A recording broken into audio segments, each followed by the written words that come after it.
मेरो खुट्टामा त राम्रैसँग फुटबलको चिन्जान छ, ठ्याक्क आएपछि च्याप्प फुटबलले ड्रप गर्न ओर्न यताउता पास गर्न सबै अभ्यस्त छ, छकाउन ओर्न अभ्यस्त छ भनेको फुटबलले त चिन्दै चिनेन। मैले मात्रै फुटबल चिन्न खोजेँ, फुटबलले चिन्नै मानेन। हामी जित्ने छौँ, एक दिन होइन, हामी जित्ने छौँ, अब जित्दै जानेछौँ। अब are you ready to win?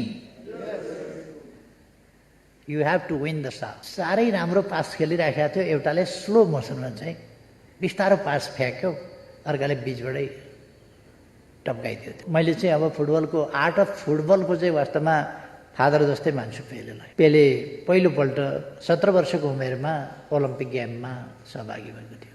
तपाईँहरूको खेलमा म दर्शक दीर्घामा बसेर हेरिराखेको थिएँ, तर मलाई आफैलाई लाग्थ्यो मैदानमै छु जस्तो। तपाईँहरूको खेल तपाईँहरू मात्रै खेलिरहनु भएको थिएन, त्यहाँ देश खेलिरहेको थियो। तपाईँहरूको हारजित देशको हारजितको रूपमा थियो। माननीय मन्त्रीज्यू, सचिवज्यू, खेल पदाधिकारी साथीहरू, खास गरी फुटबलका खेलाडी भाइहरू, प्रशिक्षक साथीहरू र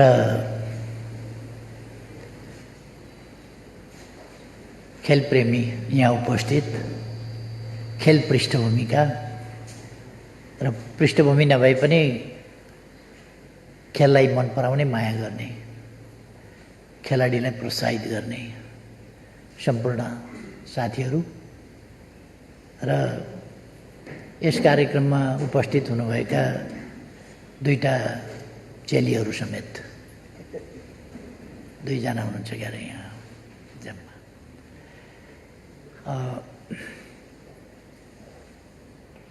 सबभन्दा पहिले त म खेलाडी साथीहरूलाई धेरै धेरै बधाई भन्न चाहन्छु। मैले त्यसै दिन पनि भनेको थिएँ, तपाईँहरूले जित्दा जित्दै तपाईँहरूले जित्नुहुन्छ त्यो खेल भन्ने मलाई अलिक लागेको थियो। सुरुदेखि नै मैले जब खेल हेर्न थालेँ त्यस बेलादेखि नै तपाईँहरू जित्नुहुन्छ जस्तो मलाई लागेको थियो।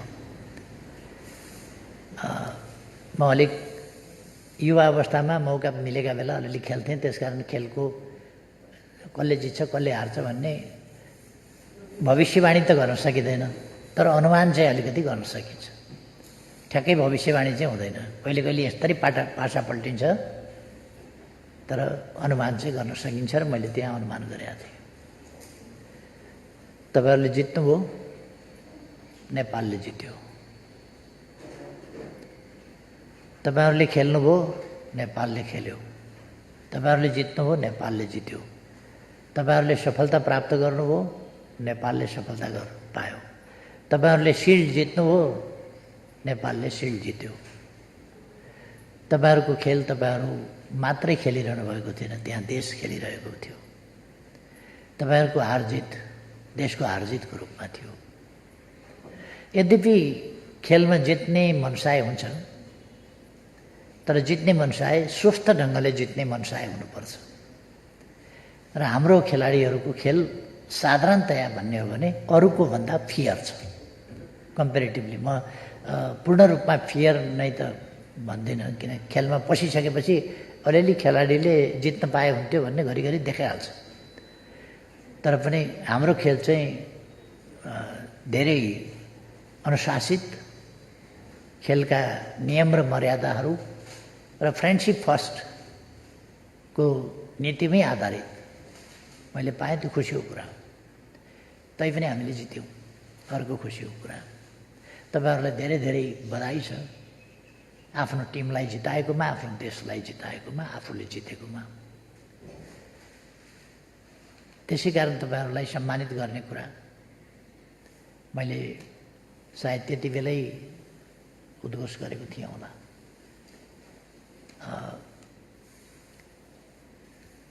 देशको विकास चौतर्फी रूपमा हुनुपर्छ। एउटा क्षेत्र मात्रै विकास भएर देशको विकास हुँदैन। खेलको मात्रै विकास भयो भने, शिक्षामा विकास भएन भने देशको विकास हुँदैन। शिक्षामा विकास भयो, स्वास्थ्यमा भएन, देशको विकास हुँदैन। कृषिमा विकास भयो, उद्योगमा विकास भएन, देशको विकास हुँदैन। एउटा क्षेत्रमा विकास भयो, अर्को क्षेत्रमा विकास भएन भने देशको विकास हुँदैन। देशका सम्पूर्ण क्षेत्रहरूमा, देशका सम्पूर्ण भागमा, सम्पूर्ण जनताको, सम्पूर्ण पेसा व्यवसायको, सम्पूर्ण जगतको, नेपालभित्रका सामाजिक जीवनका हर क्षेत्रको विकास हुनुपर्छ। तिनीहरू सफलताका साथ अगाडि बढ्नुपर्छ, तब मात्रै देशको विकास हुन्छ। देशको सेक्टरल होइन, समग्रमा राष्ट्रिय मनोबल माथि उठ्छ यस्तो कुराहरूले। नेपालले जित्छ भन्ने कुरामा तपाईँहरूको जितमा त्यसै भएर तपाईँहरूको खेलमा म दर्शक दीर्घामा बसेर हेरिराखेका थिएँ, तर मलाई आफैलाई लाग्थ्यो मैदानमै छु जस्तो। र घरिघरि यसरी हान्दिए हुन्थ्यो जस्तो लाग्थ्यो। घरिघरि बेठिक ठाउँमा पास दिँदाखेरि अर्को चाहिँ खेलाडीलाई यति बेला दिएको भएदेखि राम्रो चान्स थियो भन्ने लाग्थ्यो। त्यो खेलको बेला कहिले कहिले बाहिरबाट जे देखिन्छ त्यो अलिक देखिया हुँदैन। त्यहाँ त्यो बाहिर बस्नेलाई त्यो लागिराखेको हुन्छ। अब प्रशिक्षकजीहरूलाई थाहा छ कि घरिघरि चाहिँ आफ्नो खेलाडीले यसो गरिदिएको भए हुन्थ्यो, यहाँनिर चाहिँ अर्कोतिर लगेर चुक्यो है भन्ने खालको पर्छ। यो बेला यसो गर्नु पर्थ्यो, अथवा पास दिने बलको डिरेक्सन वा स्पिड मिलेन, यति स्पिडमा यस डिरेक्सनमा दिनु पर्थ्यो ताकि दौडेर गएर उसले साथीले क्याच गर्न सकोस्। यो स्पिडमा नहुँदा अर्कोले खोज्न सक्छ। स्लो स्पिडमा भयो भने साथी कहाँ पुग्नभन्दा अगाडि अर्काले खोज्न सक्छ। ती कुराहरू बाहिर बस्नेले राम्रै हेरेको हुन्छ, इभ्यालुएसन गरिराखेको हुन्छ। अहिले यो भर्खर युरो कपमा यस्तो मिस्टेकहरू खुब देखिया छ। युरो कपमा अस्ति भर्खर म हेर्दै थिएँ, साह्रै राम्रो पास खेलिराखेको थियो, एउटाले स्लो मोसनमा चाहिँ बिस्तारो पास फ्याँक्यो, अर्काले बिचबाटै टप्काइदियो। त्यसलाई अलिकति स्पिडमा दिनु पर्थ्यो। कहिले कहिले बढी अगाडि दियो जसले गर्दाखेरि उसले स्पिडले क्याच गर्न सकेन। त्यस्ता थुप्रै कुराहरू भए। हामीले पनि खेलमा यस्ता कुराहरूलाई आगामी दिनमा अलिक बढी ध्यान दिनुपर्छ, अरूका गेमहरू हेरेर पनि दिनुपर्छ। मैले पहिले पनि खेलको सम्बन्धमा भन्ने गरेको छु, त्यसमा केही कुराहरूको तालमेल अत्यन्तै आवश्यक छ। पहिलो, मस्तिष्क एकदम फास्ट हुनुपर्छ र आँखा अत्यन्तै छिटो विपक्षीको अवस्थिति र मुभमेन्ट के छ, विपक्षी कहाँनिर छ र उसको मुभ कतापट्टि के छ, त्यो हेर्न भ्याइसक्नुपर्छ र दिमाग अत्यन्तै छिटो चल्नुपर्छ। सँगसँगै अब शारीरिक हिसाबले पनि फोक्सो तगडा भएन भने दौड्न सकिँदैन, मुटु तगडा भएन भने दौड्न सकिँदैन। त्यसकारण मुटुलाई चुस्त दुरुस्त राख्ने व्यायाम, फोक्सोलाई चुस्त दुरुस्त राख्ने व्यायाम, ब्रिदिङ कन्ट्रोलमा होस् भनेर राख्ने व्यायाम, मसल दर होस् अथवा स्टामिना स्ट्रङ होस् भनेर गरिने व्यायाम, यी सबै कुरा र यी कुराहरूसँगै अभ्यास।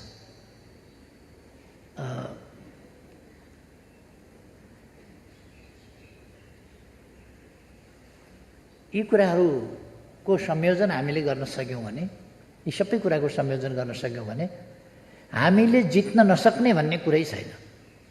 एउटा हामीमा एक खालको कम्प्लेक्स छ। युरोपियनहरू, अमेरिकनहरू, अरू देशका हल्का हल्का भने हामी अलि होचा हुन्छौँ उनीहरूको तुलनामा। तर म तपाईँहरूलाई एउटा कुरा भन्न चाहन्छु, ब्राजिलले जुन ओलम्पिक गेम पहिले जित्यो,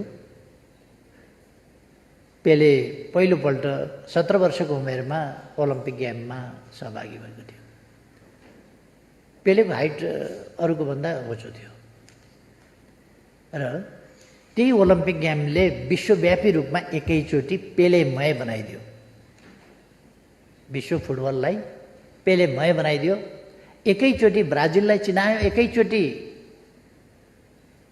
के हो फुटबल, आर्ट अफ फुटबल,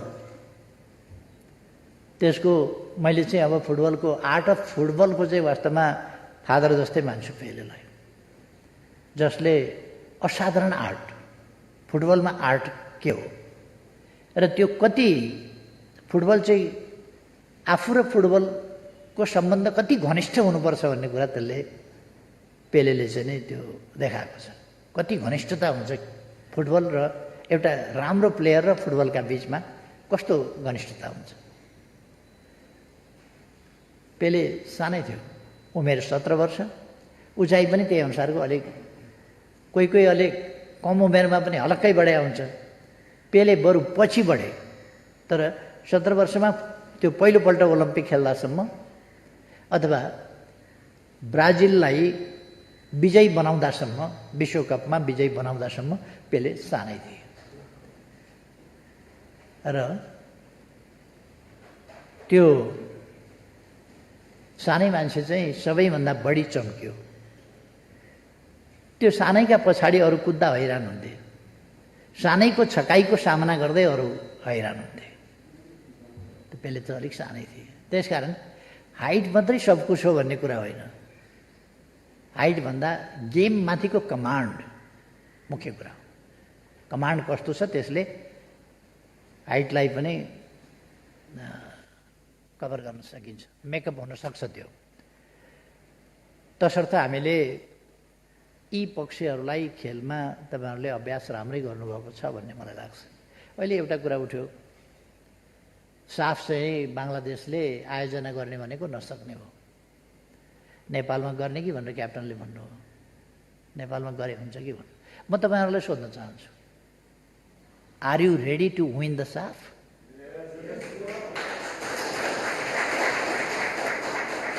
म खालि तपाईँहरूलाई यो सोधिराखेको छ नि, तपाईँहरू खेल्न तयार हुनुहुन्छ कि हुनुहुन्न? होइन, खेल्न तयार हुनुहुन्छ कि होइन? Are you ready to win? You have to win the SAFF, then we are ready to organize the game in Nepal. यदि तपाईँहरू जित्न तयार हुनुहुन्छ,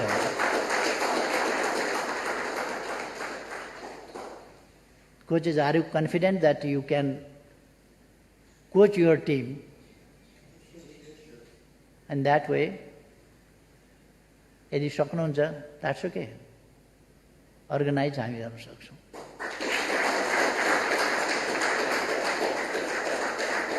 तर पहिलो कुरा तपाईँहरूमा मनोबल हुनु पऱ्यो, तपाईँहरूको ट्रेनिङ त्यस अनुसारको। र हामी साफमा फर्स्ट भइसकेका टिम हौँ, सेकेन्ड भइसकेका टिम हौँ। अच्छा, हामी पहिले नै साफमा फर्स्ट भइसक्या हौँ, होइन र? एकपल्ट फर्स्ट भएका थियौँ त, कहिले हो? सागमा हो। ए, साफमा चाहिँ जितेको छैन, सागमा चाहिँ जितेका थियौँ हामीले।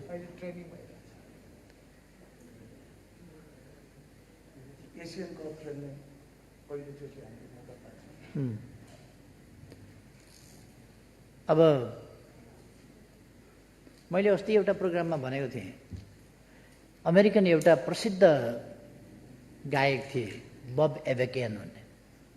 उनले एउटा अन्तर्राष्ट्रिय रूपमै फेमस गानाको रचना गरेका थिए, वी श्याल ओभरकम समडे भन्ने।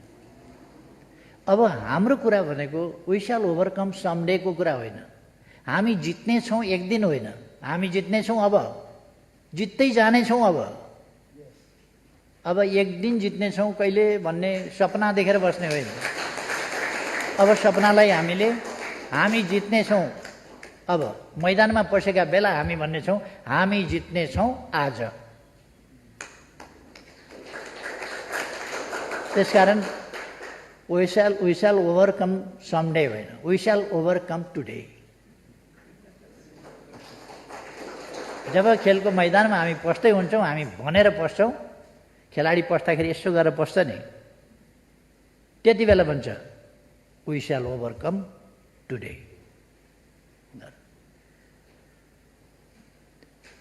त्यो आत्मबल, त्यो मनोबल लिएर पस्यौँ भने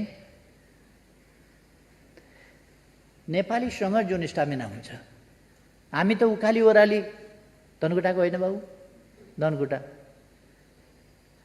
गाडी जान्छ भन्नु होला आजकल, बाबुको समयमा गाडी जान्छ, हाम्रो समयमा जाँदैन थियो, पैदलै हिँडेर गएको। अहिले गाडी जान्छ, गाडी जान्छ कहाँ भन्दा गाडीको बाटो नै हिँड्छ, त्यहाँदेखि उताका डाँडा काँडा। धरान धनकुटा न कुन्ती मोक्तानले गीत बनाएका बेला धनकुटा बाटो रहन्छ क्या र, सुन्तला बोक्ने बेला। आज धरान धनकुटा बाटो चाहिँ छ, तर धरान धनकुटा बाटो न छ, अनि अरू बाटो गाउँतिर जान गाउँै पछि, त्यो गाउँै पछिका उकाली ओह्राली केही छैन नमानिकन उकालीमा कुद्ने त्यो अभ्यास भएको हामी मान्छेहरू। हाम्रो त्यो दैनिकी हो, हाम्रो त्यो जीवन हो, हाम्रो दिनचर्या हो, हाम्रो जीविका हो उकाली ओह्राली। हामी ढिलो गर्न सक्दैनौँ, हामीसँग पर्याप्त समय हुँदैन, त्यही कारण छिटो गर्नुपर्ने हुन्छ, छिटो हिँड्नुपर्ने हुन्छ, भारी बोकेर हिँड्नुपर्ने हुन्छ। त्यसर्थ यो अभ्यास हामीसँग हुन्छ र त्यो उकाली ओह्राली गर्दा, भारी बोकेर उकाली चढ्दा ओह्राली गर्दा धान्न सक्ने हाम्रो अभ्यास बोकेको हाम्रो फोक्सो हुन्छ। त्यति बेला मुटु संयमित ढङ्गले चल्ने अभ्यासमा आइसकेका हुन्छ र त्यसै गरेर हाम्रा मसलहरूले उकाली ओह्राली मात्रै होइन, शरीरको भारी मात्रै होइन, प्लस भारी बोकेर उकाली ओह्राली गर्छ। त्यो अभ्यास हामीले पाइसकेका हुन्छौँ। अथवा हाम्रो मसल, हाम्रो स्टामिना। स्टामिना भनेको एक्सर्साइजले, कामले, व्यायामले, अभ्यासले बढ्ने चिज हो। जति बलियो मान्छे पनि यदि निष्क्रिय भएर बस्यो भने स्टामिना हुँदैन, व्यायाम गर्दै रह्यो भने स्टामिना हुन्छ। जति सिपालुले पनि अभ्यास छोडिदियो भने हुँदैन, अभ्यास गरिरह्यो भने हुन्छ। म कहिले कहिले सम्झिन्छु, पूर्वबार म एकपल्ट फुटबल खेलमा यसो रमाइलोको लागि पसिआएको थिएँ। मलाई के लागेको थियो भने मैले त्यो फुटबल यहाँ अभ्यास कतै गर्न पाएको थिएन, त्यहीँ गएपछि खेलिहाल्छु भन्ने थियो। मेरो खुट्टामा त राम्रैसँग फुटबलको चिन्जान छ, ठ्याक्क आएपछि च्याप्प फुटबलले ड्रप गर्न ओर्न, यताउता पास गर्न सबै अभ्यस्त छ, छकाउन ओर्न अभ्यस्त छ भनेको फुटबलले त चिन्दै चिनेन फुटबलले। मैले मात्रै फुटबल चिन्न खोजेँ, फुटबलले चिन्नै मानेन। सङ्गत नभएपछि त्यस्तो हुँदो रहेछ। अब कहिले कताको मान्छे हो, कहाँबाट आयौ तिमी भन्न थाल फुटबलले त, छेउछाउै पर्दैन। म यता पकड्न खोज्छु, उतापट्टि चिप्लिन्छ। तर यो सबै कुरा अभ्यासले हुने हो। हाम्रो स्टामिना पनि अभ्यासले बढ्ने हो। त्यस्तो स्टामिना हुने देश, यस्तो देशमा अलिकति कुद्नु, लगातारको दौड त फुटबलमा गर्नु पर्दैन। एकछिन कुद्नुपर्छ अनि फेरि एकछिन छोड्न पाइन्छ, नकुद्ने समय पनि हुन्छ, फेरि दौड्नुपर्छ, फेरि नकुद्ने समय हुन्छ। सिम्पली दौड्नुपर्छ, तर एकै नासको बराबर दौड्नु पर्दैन, किन यो धावन होइन, खेल हो, फुटबल हो। दौड्ने समय, नदौड्ने समय, बिस्तारो दौड्ने समय, फास्ट दौड्ने समय, यसका बेग्ला बेग्लै समयहरू हुन्छन् नै। तपाईँहरूले जित्न तयार छौँ भनेपछि नेपालमा आयोजना, मन्त्रीज्यू, सदस्य सचिवज्यू, नेपालमा साफ गेमको आयोजना गरौँ र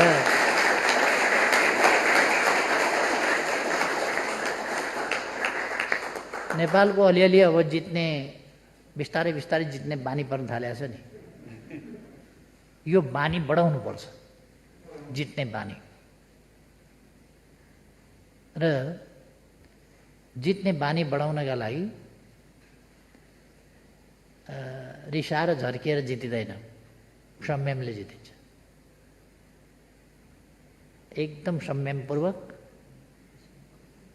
ध्यानपूर्वक जितिन्छ र मेहनतपूर्वक। र मेहनत मात्रै गरेर हुँदैन। म गएर बेसरी मेहनत गरेँ भने पनि गेम जितिन्छ र मैले जित्दिनँ। मेहनत त्यहाँ गरेर मात्रै हुन्छ र म त्यहीँ लडौँला पुग्लुक आउँला तर जितिन्न। किनभने मैले त्यो उमेर गयो, अभ्यास गयो, फोक्सो कमजोर भयो, मुटु कमजोर भयो, अरू कमजोर भयो, स्टामिना कमजोर भयो, मसल कमजोर भयो, यिनीहरूको ब्यालेन्स छैन। त्यसकारण त्यो सबै कुराको ब्यालेन्स तपाईँहरू मिलाउन सक्नुहुन्छ। यसमा सबै कुराको संयोजन तपाईँहरूसँग छ र म विश्वास गर्छु तपाईँहरूले जित्नुहुनेछ। हामीले धेरै ढिलो गऱ्यौँ। मैले ठानेको थिएँ ढिलो भयो भने 1 हप्ताभित्र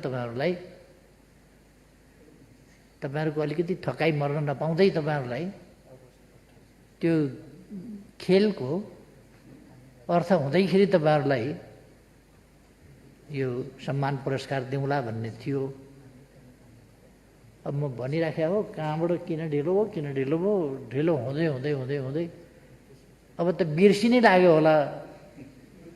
अब कहिलेको पुरस्कार दिने भन्यो भने कहिलेको के को पुरस्कार भनेर खेलाडीले भन्ने बेला भइसक्यो। के को पुरस्कार, कहिलेको खेलको भन्ने अवस्था भइसक्यो। यो त हद भयो। अब चाहिँ दिनुपर्छ। नत्र भने युवाहरूले यो सरकारले भन्छ कहाँ थियो त्यतिकै अल्मल्याउने हो क्या, त्यति बेला उत्साहित बनाउनका लागि यसो भनिदियो के, तर त्यो कहाँ दिनलाई हो र होइन। त्यस्तो अविश्वास गरिदिए भने ठुलो कुरा त त्यो नि, धेरै नराम्रो कुरा हो। यदि हाम्रा युवाहरूले अविश्वास गर्यो भने त्यहाँ अविश्वास भएपछि थुप्रो ठाउँमा अविश्वास हुन्छ। अविश्वास भएपछि आत्मविश्वास पनि कमजोर हुने स्थिति बन्छ। त्यसकारण हामीले राष्ट्रिय विश्वास त्यो बनाउनका लागि हरेक व्यक्तिमा आत्मविश्वास बढाउनुपर्छ। टिमको विश्वास बढाउन हरेक खेलाडीमा विश्वास हुनुपर्छ। टिमको विश्वास भनेको हरेक खेलाडीहरूको विश्वासको एग्रिगेसन हो, त्यो जोड हो, योगफल हो सबैको। अनि मात्रै टिमको विश्वास हुन्छ। टिमको आत्मबल मनोबल भनेको हरेक खेलाडीको मनोबलको जब संयुक्त मनोबल हुन्छ, एकरूपता हुन्छ, तब मनोबल राष्ट्रिय मनोबल हुन्छ, टिमको मनोबल हुन्छ। म तपाईँहरूलाई फेरि पनि बधाई भन्न चाहन्छु, धेरै धेरै शुभकामना भन्न चाहन्छु। अब हामीले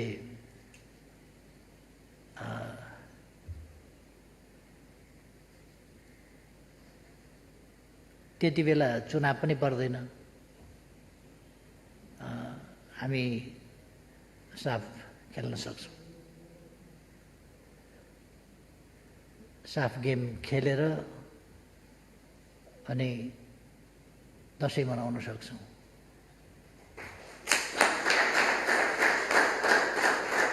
मलाई लाग्छ यसपल्ट साफ गेम जितेको दसैँ रमाइलो हुन्छ होला।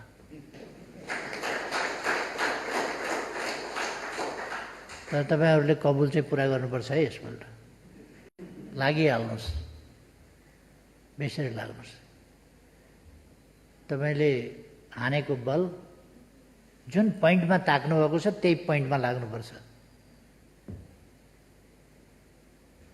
र त्यो पोइन्टमा लाग्दा मैले भनिरहनु पर्दैन। अक्सर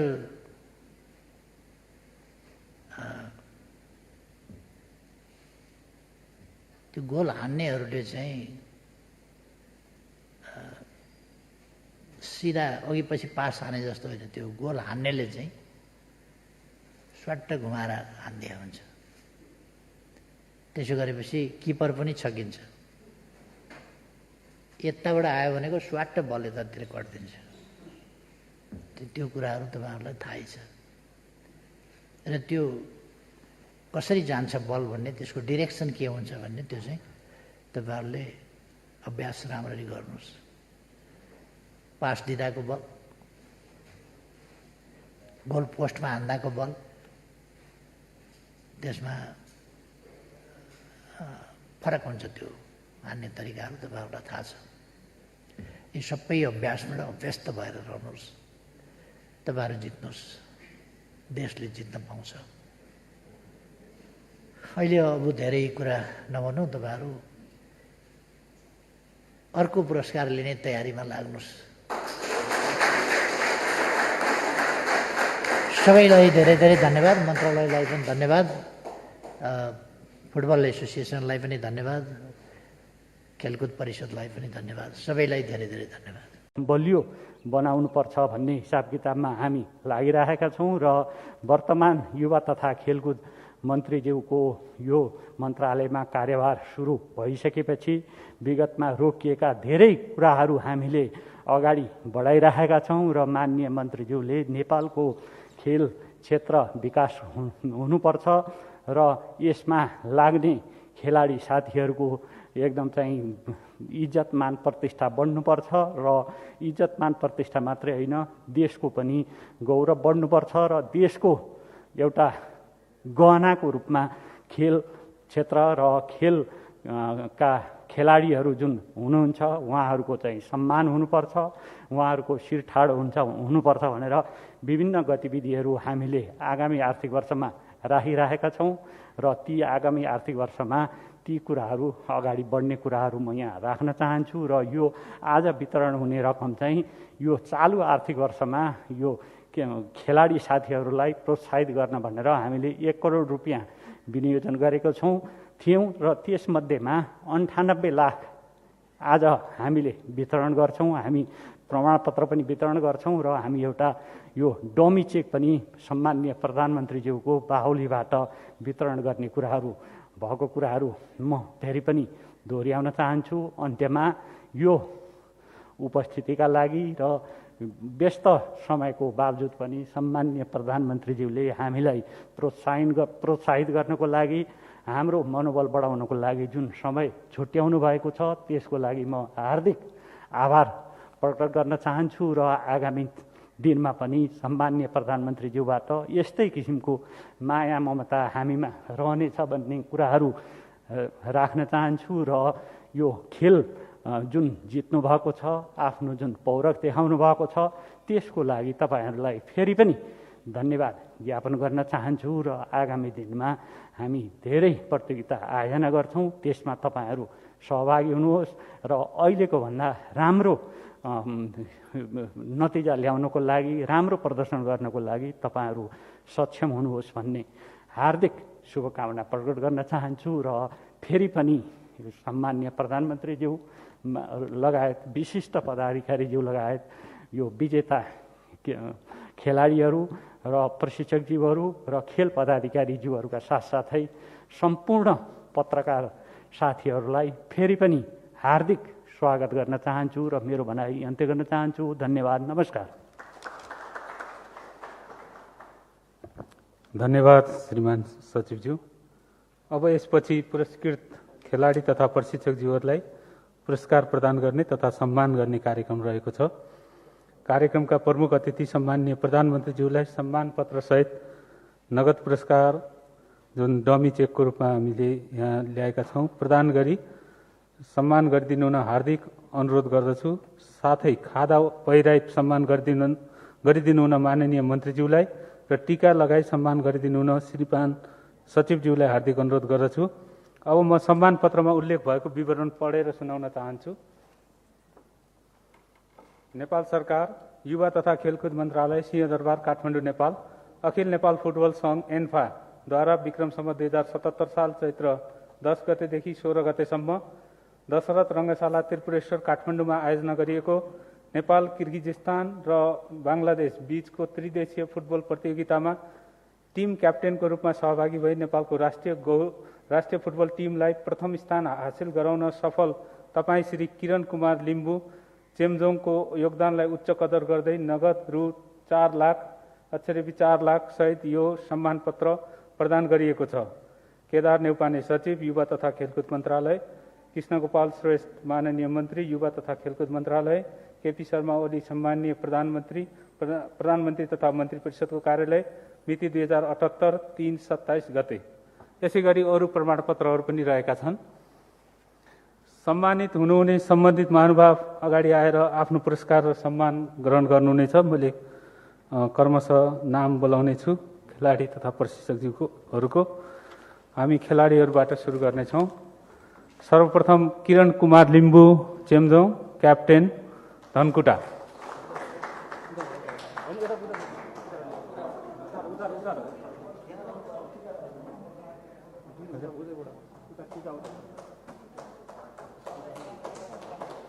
टीका उता छ।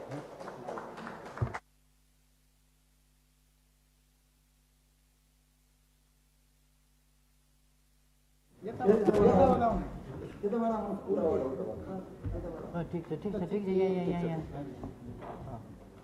ठीक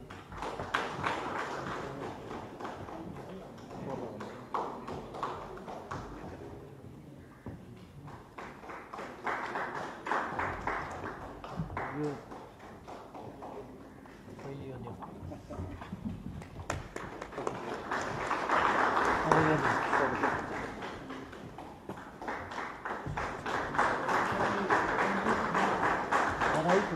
अब यसपछि रञ्जित धिमाल मोरङ, त्यसपछि अनन्त तामाङ झापा हुनुहुन्छ।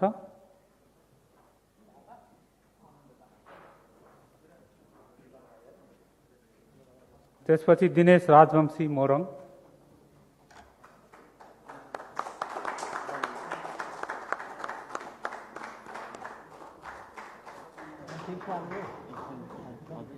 राम्रो छ। यसपछि त्रिदेव गुरुङ कास्की,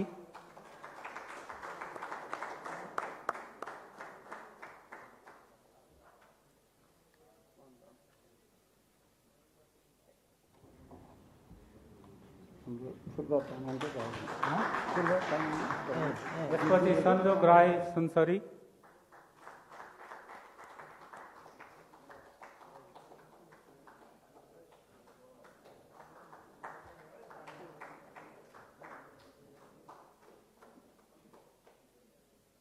यसपछि रविशंकर पासवान बारा,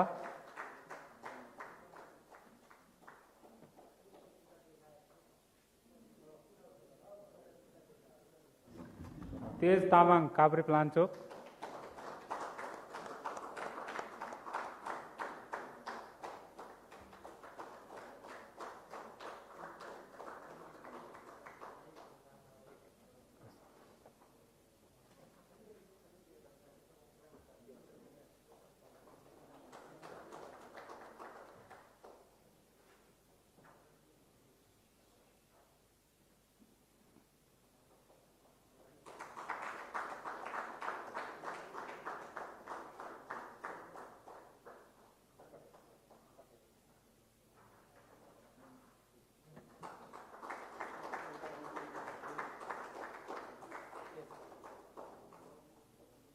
तेज तामाङ काभ्रे प्लान्चोक, अञ्जन विष्ट मकवानपुर,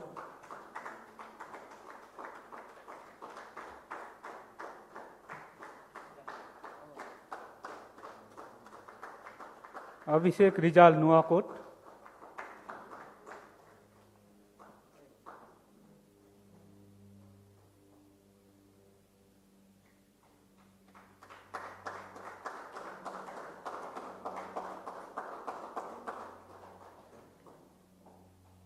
विकेश कुथु सिन्धुपाल्चोक,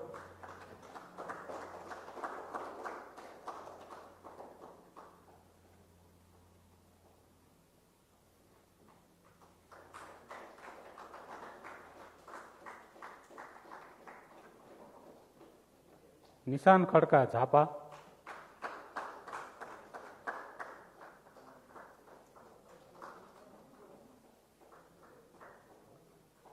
विराज महर्जन काठमाडौँ,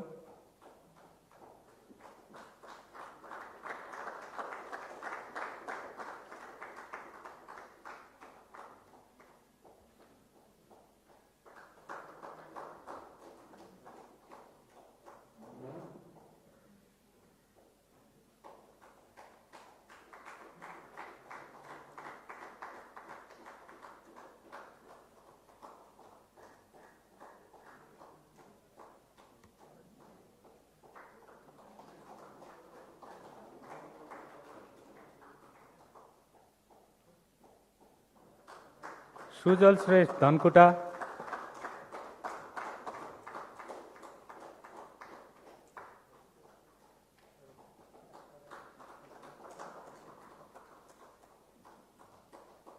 एरिक विष्ट काठमाडौँ,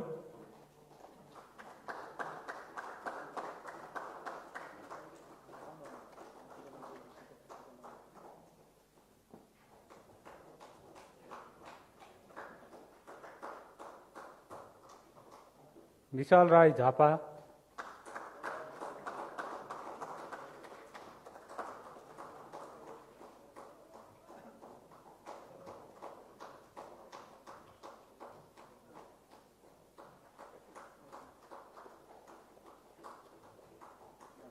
सुनील बल झापा मकवानपुर,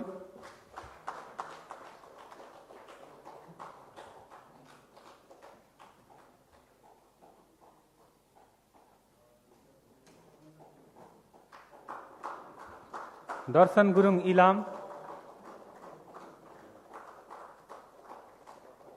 दर्शन गुरुङ इलाम, भरत खवास मोरङ,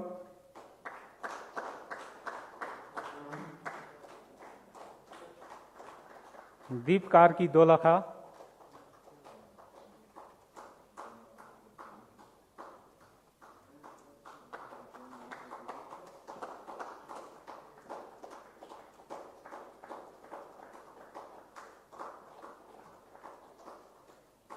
अब यसपछि म प्रशिक्षकज्यूहरूको नाम बोलाउने छु।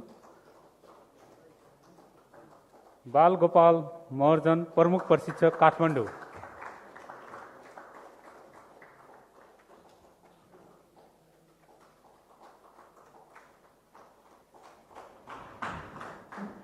बालगोपाल महर्जन, प्रमुख प्रशिक्षक, काठमाडौँ। यसपछि किरण श्रेष्ठ, सहायक प्रशिक्षक, कास्की।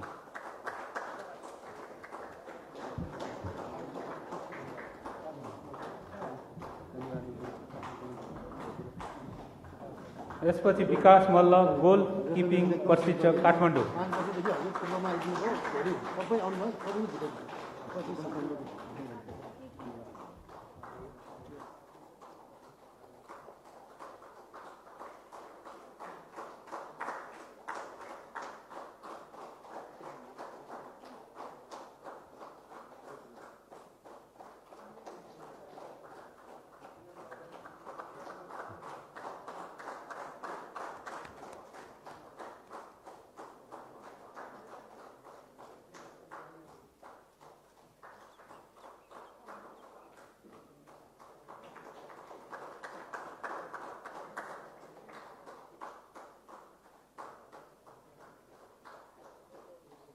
यससँगै पुरस्कार तथा सम्मान पत्र वितरण गर्ने कार्यक्रम सकिएको छ।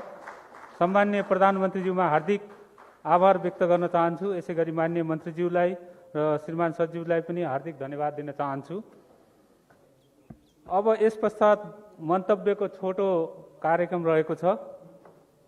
पुरस्कृत तथा सम्मानित हुनुहुने खेलाडी एवं प्रशिक्षकज्यूहरूका तर्फबाट नेपाली राष्ट्रिय फुटबल टिमका क्याप्टेन श्री किरण कुमार लिम्बू चेम्जोङज्यूलाई आफ्नो मन्तव्य राखिदिनु हुन हार्दिक अनुरोध गर्दछु।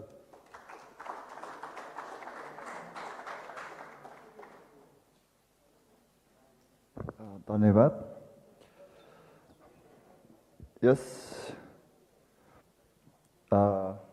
नेपाली राष्ट्रिय फुटबल टिमका खेलाडी तथा प्रशिक्षकहरूलाई पुरस्कार वितरण कार्यक्रमका प्रमुख अतिथिज्यू ड्यासमा हुनुहुने श्री माननीय प्रधानमन्त्री केपी शर्मा ओलीज्यू, युवा तथा खेलकुद मन्त्रालय परिषदका माननीय श्री कृष्ण गोपाल श्रेष्ठज्यू, युवा तथा माननीय खेलकुद मन्त्रालयका सचिव श्री केदार न्यौपानेज्यू, सदस्य सचिव रमेश सिलवालज्यू र अखिल नेपाल फुटबल सङ्घका अध्यक्ष श्री कर्मा छिरिङ शेर्पाज्यू र सम्पूर्ण एन्फाका को मेम्बर,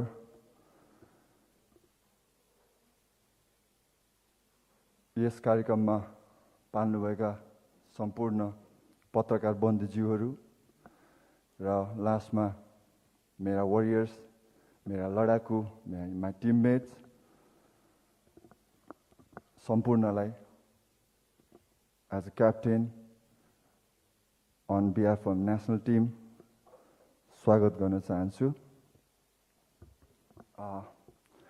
जुन आज एउटा कन्ट्रीलाई फर्स्ट थिङ त एउटा खेलाडी भएर नेसनल प्लेयर भएर एउटा नेसनल फ्ल्याग एउटा कन्ट्रीको एउटा प्रिन्ट गरेको एउटा नेसनल फ्ल्याग जर्सी एउटा वेयर गरेर एउटा आफ्नो कन्ट्रीलाई रिप्रेजेन्ट गर्नु भनेको नि एउटा प्राउडनेसको कुरा हो। त्यसपछि एउटा क्लब रिप्रेजेन्ट गरेर जुन एउटा क्लब कन्ट्रीलाई एउटा कन्ट्रिब्युट गर्नु पाएर आफ्नो देशको नाम चिनाउनु पाउँदाखेरिको गर्व प्राउडनेस भनेको अझ त्यसमाथि हामीलाई माथि हुनेछ र जुन एउटा आफ्नो देशलाई एउटा कन्ट्रिब्युट गरेर एउटा च्याम्पियन भएर सम्माननीय मन्त्रीज्यूबाट एउटा सम्मान हामीले पाउनु भनेको एउटा हाम्रो लागि एउटा अर्को प्राउडनेस कुरा हो र जुन कुरा आज हामीले मेरो यो सेकेन्ड टाइम हो यहाँ सम्माननीय मन्त्रीज्यूबाट मैले एउटा अनर एउटा सम्मान पाएको छु र पाएरले मेरो टिममेटले पनि 2-3 कतिचोटि पाइसक्नु भएको छ र आउने दिनमा पनि मलाई आई बिलिभ द्याट कि अझ योभन्दा धेरै एगेन एन्ड एगेन सम्माननीय मन्त्रीज्यूबाट हामीलाई सम्मान गराउन बाध्य बनाउने छौँ भन्ने मलाई विश्वास लाग्छ। Right guys?